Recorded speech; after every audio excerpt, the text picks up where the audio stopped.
grade year, so I transferred to Duncanville High School. It is one of the largest school districts in Texas, actually. It's more like a college campus, really, than a high school.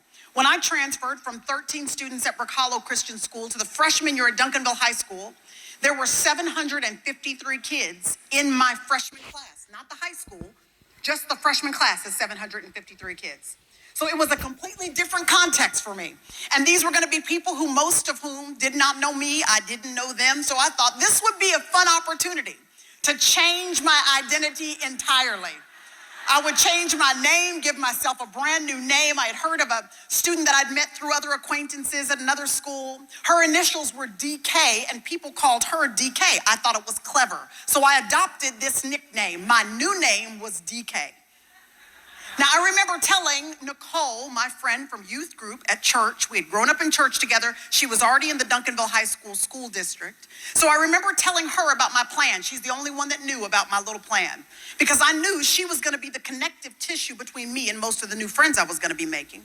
So I said to her, listen, girl, when you introduce me to people at this new school, don't introduce me as Priscilla. Go ahead and introduce me as DK. She said, girl, what? I said, yes, introduce me as DK. And so I remember showing up that very first day of school. I remember walking into this brand new, huge new world, this new campus.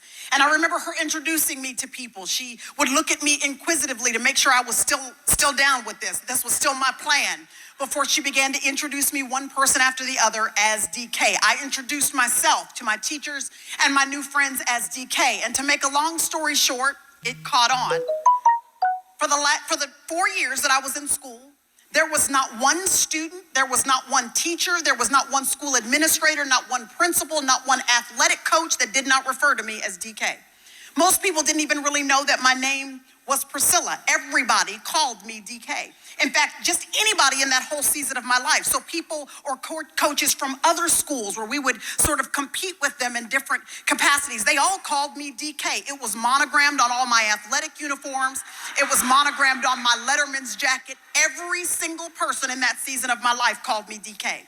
In fact, still to this day, if someone refers to me as DK on social media or someone yells across the mall, hey DK, or across the aisles at the grocery store, if anybody refers to me as DK, I automatically know it's somebody that knew me in that season of my life because everybody called me DK. Now, this didn't bother my parents too much. They didn't really say anything about it. Until one day, I remember getting sick at school. I had a fever, so they had to call my mom to come pick me up. I remember laying on that little cot behind the curtain that they pull in the nurse's station, and I remember hearing my mom come up to the counter there at the nurse's station. I remember hearing her say, I'm here for Priscilla. And I also remember the nurse saying, who? I remember hearing them toggle back and forth for just a few moments before they decided that she was here for DK/Priscilla. So my mom picked me up, took me home. She didn't say anything to me for the first evening because I didn't feel well, nor the next day. She waited till I was 100% until she hemmed me up in the corner with the mama eye. Y'all know what I'm talking about when I say the mama eye. And she said, now, Priscilla, I want to be clear about something. Me nor your father have minded this whole little nickname business. It hasn't bothered us at all. We know it's just been a little high school experiment. No big deal. It's been all in fun. But she said, I want to be clear about something. Graduation is coming. And when graduation comes, they're going to have a ceremony. Somebody's going to have a microphone in their hand. They're going to say your name, and your name is going to be amplified in that room. She said, not only that, but they're going to hand you a piece of paper. And she said, when they hand you that piece of paper, there better not be a D or a K anywhere in sight. And she said, here's the reason why. She said, the reason why is because it doesn't matter what everybody else calls you. It doesn't even matter what you call yourself. There's only one or two, me and your father, who have the right and the privilege to give you your name.